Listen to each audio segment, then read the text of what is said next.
Hello friends, welcome. So today we are learning BGC 132 Cultural Diversity, जिसकी हमने unit 1 पढ़ लिया. तो वी आर ऑन यूनिट 2. आपने नहीं देखी तो चैनल पे जाके देख लेना. सो हम यूनिट 2 पढ़ेंगे आज. Ghazals by Amir Khusro and Hindi by रघुवीर सहाय. तो हमने अपने प्रीवियस यूनिट में भी अमीर खुसरो के बारे में पढ़ा था. तो अब हम उनकी यहाँ पे गज़ल्स पढ़ेंगे और हिंदी पढ़ेंगे बाय रघुवीर सहाय. ये स्ट्रक्चर है पूरी उसका. एंड देन ऑब्जेक्टिव्स कि हम इस पूरी यूनिट में क्या पढ़ेंगे. In this unit our aim is to consider in detail the 2 poems in your course, ghazals by Amir Khusro and Hindi by रघुवीर सहाय. यही ऑब्जेक्टिव है कि हम इसमें हम पढ़ेंगे पोएम्स इनकी वो. ठीक है. ये इंट्रोडक्शन है चैप्टर का. Ghazal take up in this unit was compose more than 700 years ago. मतलब जो इस चैप्टर में जो भी गज़ल्स है वो मोर देन 700 ईयर्स हो. In the early medieval period in India, तब लिखी गई थी अर्ली मेडिवल पीरियड इंडिया के. It was a new art in the at that time. उस टाइम पे वो एक न्यू आर्ट थी. मतलब एक नए तरीके का, मतलब एक न्यू आर्ट, मतलब एक न्यू टैलेंट था उस टाइम पे ये. And followed a distinct rhyme schemes as well as thematic convention. The appeal of the ghazal was become of its focus on delicacy of feeling and its inherent musicality. The other poem take up for discussion in this unit, Hindi, was written in the 1950s. Hindi was written in the 1950s. 1950s में हिंदी लिखी गई थी. Separated from each other by more than 700 years. The poem enjoys some common strains and all. ठीक है. ये introduction था. ये है Khusaro, the man of literature. Dear student, let's first talk the journal about poet Amir Khusaro. Attempt to link him to his ghazal that is in your course. Khusaro ghazals carry influence of Sufism. जो खुसारो की गज़ल्स है वो Sufism से influenced है knoll. ठीक है. Local Braj भाषा. एक सेकेंड हम पढ़ते हैं. You have been reading about Sufism in previous block. हाँ, हमने इसमें लिखा है प्रीवियस ब्लॉक में आपने सूफिज़म के बारे में पढ़ा होगा. तो हमने प्रीवियस ब्लॉक में पढ़ा था. आपने नहीं देखी तो आप चैनल पे जाके वीडियो देख लो. Okay. He wrote mainly in Persian and was equally conversant with the local Braj Bhasha tradition the left its mark its poetry. हम अमीर खुसारो इन इस ghazal take on a feminine persona and refer to his poet friend Amir Hassan Sanjari as his love. The present ghazal is case in point. The poem evokes the love tradition, that emotions, rasa, love in separation that was a part of ancient Indian aesthetics. Okay, तो यहाँ पे एक गज़ल है अमीर खुसारो की. The present. तो उन्होंने इस गज़ल में love is suppression that was part of ancient Indian aesthetics. उन्होंने लव के बारे में, लव ट्रेडिशन के बारे में पोएम है उनकी ये, जो सो कॉल्ड रसा. ठीक है. एंड तो poem is he says in the ghazal, talk to me with your eyes dear heart, I can not bear the sorrow of parting. मतलब मुझसे आँखों से बातें करो, मैं तुमसे दूर होने का, मेरा दिल तुमसे दूर होने का जो सॉरो है वो हैंडल नहीं कर पा रहा है. ये इसमें लिखा है. This is the essential trait of Sufi poetry written in the earlier medieval period where idea of ishq carried resonance of ardent love. This love was however share between the subject and God and sometimes transfer to a fellow human beings who were equal participant in the quest for mystic union. This ishq carried the God sometimes. ये इश्क जो है वो मतलब भगवान के लिए होता था, टू है ना, like in a devotional way, but तभी भी sometimes is followed by fellow human beings. कुछ ह्यूमन बींग्स भी इसको यूज़ कर लेते थे ये सब गज़ल्स को अपने लव को दिखाने के लिए. For Khusro in this present context the emotional bond between friend is an example of experience much like that of between lovers and it may be viewed as a extension of frenzy of divine Sufi love. इस poem में खुसारो अपना Sufi love दिखा रहे हैं. Sufi love for a divine power. Okay. So for instance Jalaluddin Rumi use to epic Laila Majnu tale to express his love for God. अच्छा, जो जलालुद्दीन रूमी है उन्होंने एक एपिक जो everyone knows about Laila Majnu tale वो उन्होंने करी थी express his love for God. अपना अपना प्यार भगवान को दिखाने के लिए उन्होंने लिखा था लैला मजनू उस टाइम पे.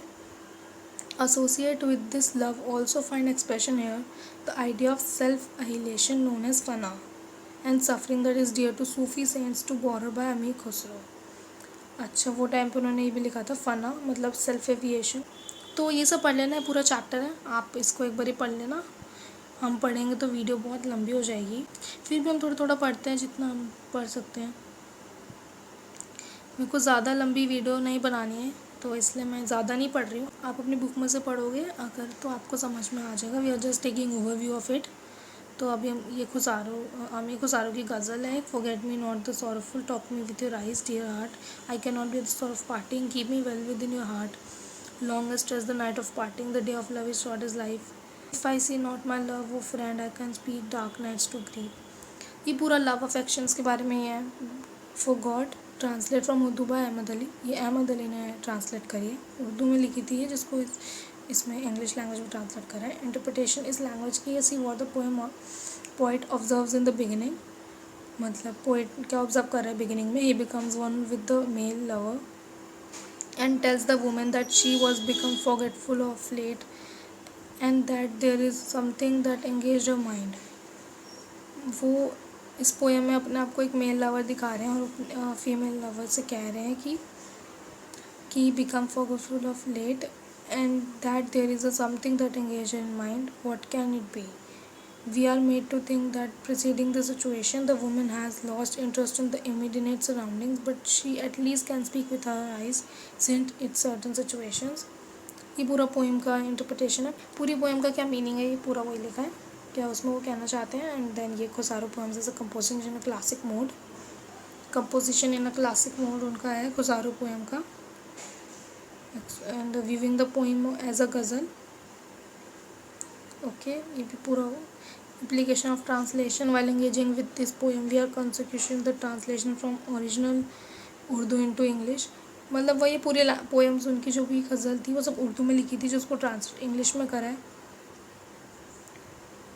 एंड ऑल ये पूरा उसी बारे में लिखा है सब. And ghazal art form and it's interaction with society. ये गज़ल की आर्ट फॉर्म के बारे में और उसका इंटरेक्शन सोसाइटी के साथ क्या, ये वही है पूरा उसके बारे में. Creative the primary motive. Primary motive क्या था ये पोएम लिखने का? People become creative and definitely those that were visualized by their procedures. ताकि वो लोग बहुत और क्रिएटिव हो जाए, वो और सोच सकें. यही था इसका मोटिव. मतलब लोग पोएम इसलिए लिखते थे शायद क्रिएटिविटी के लिए. No section of group people was seen as a threat challenge even there will be competition to trade work place neighbourhood living. People welcome novelty of thought. Ghazals in art form could serve to reveal urge to change one of the expression of oneself and separating unit with the lover. And Hindi by रघुवीर साय. रघुवीर साय जो 1929 से लेके 90 was Hindi poet, short story writer. वो short story writer थे, essayist, literature थे, critic और translator and journalist थे. He was the chief editor of political social Hindi weekly. वो हिंदी वीकली का जो पॉलिटिकल सोशल थे वहाँ के वो चीफ एडिटर थे. दीवान from 1969 to 1982. He was awarded the 1984 Sahitya Akademi award in Hindi for his poetry collection. वो अपनी पोइट्री कलेक्शन के लिए उन्हें अवार्ड मिला था 1984 में. साहित्य अकेडमी अवार्ड मिला था उन्हें जो उनकी पोइट्री कलेक्शन के लिए मिला था. लाइक लोग भूल गए हैं, दे आर फॉरगेटन, 1982 में जो उन्होंने लिखी थी. Before going any further let us take a look of the poem. ये उनकी पोएम है. We were fighting a language battle to change society but the question of Hindi is no longer simply a question of Hindi we have lost out. A good soldier know when you are beaten. Now that question which we refer to in the connection with the so-called language battle. ये उनकी पूरी एक poem है रघुवीर साय की. And ये उसकी उनकी पोएम की जो भी इंटरप्रिटेशन है उन्होंने उसमें क्या कहा है. Questioning certain attitudes. वो सर्टन एटीट्यूड्स को क्वेश्चन कर रहे हैं इस पोएम में. एंड ये background of the Indian national movement. Indian national movement का बैकग्राउंड है इसमें. As we stretch our memory we are national movement that ended in 1947. हमारा नेशनल मूवमेंट 1947 में एंडेड हुआ था जब भी हमें आज़ाद हुए थे post country independence for many years. तो तभी we have to fight so much for make our Hindi a national language. ये पूरा चैप्टर उसी बारे में ही है. A comment on Hindi with question raised about it. So in this context, the explaining given above would be help. Hindi as a language was a child of India's national movement, meaning thereby that the two there intertwined with respect to evolution as a articulation, the political change aimed through the anti-British struggle. Okay, and let's sum up. पूरे chapter में क्या था ये वही है. In this unit we learned about the poet Ami Kozaro and Raghuveer Sai. In this unit में हमने अमी कोसारो और रघुवीर साय के बारे में पढ़ा है. इंडिविजुअल राइटर्स थे जिन्होंने एक कोसारो ने गज़ल लिखी थी and Sai was a Hindi Sai ने जो हिंदी में लिखा था about Hindi. The first poem gave us glimpse of how medieval India Sufi tradition shaped the poetic form.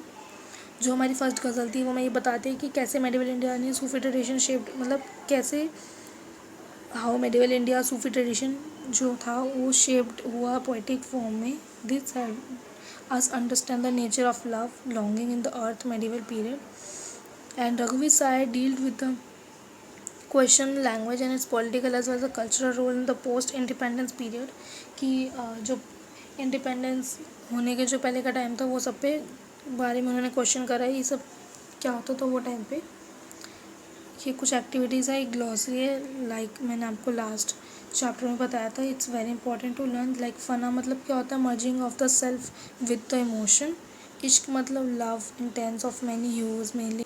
It refers to the real human as well as the spiritual. मतलब वही है. ये जो भी ग्लॉसरीज है सारे वर्ड्स आपको याद कर लेने बिकॉज इट्स वेरी इंपॉर्टेंट. ये आते हैं एग्ज़ाम्स में, काफ़ी बारी आए हैं, मतलब हर बार ही आते हैं, तो आप इसको पढ़ लेना. ओके, एक बारी वीडियो रोक के पढ़ लो या फिर आपके पास बुक होगी उसमें से पढ़ लेना. मतलब वर्ड मीनिंग्स है ये. सूफिज़म का मतलब ये, खरी बोली का मतलब ये, इश्क मतलब लव एंड ऑल, फना मतलब क्या. ठीक है, ये यूनिट के क्वेश्चन है. What characteristic did ghazal form assume in the hands of अमी कोसारो इलेबोरेट. ये सारे क्वेश्चन आप पढ़ोगे आपको आ जाएंगे. नहीं आए तो आप मुझे कमेंट करके बताओ, मैं आपको सेपरेट भी दे दूँगी. Thanks for watching and channel को सब्सक्राइब कर लेना. And thanks for watching. और अपने फ्रेंड्स के साथ शेयर करना ताकि वो भी पढ़ पाए.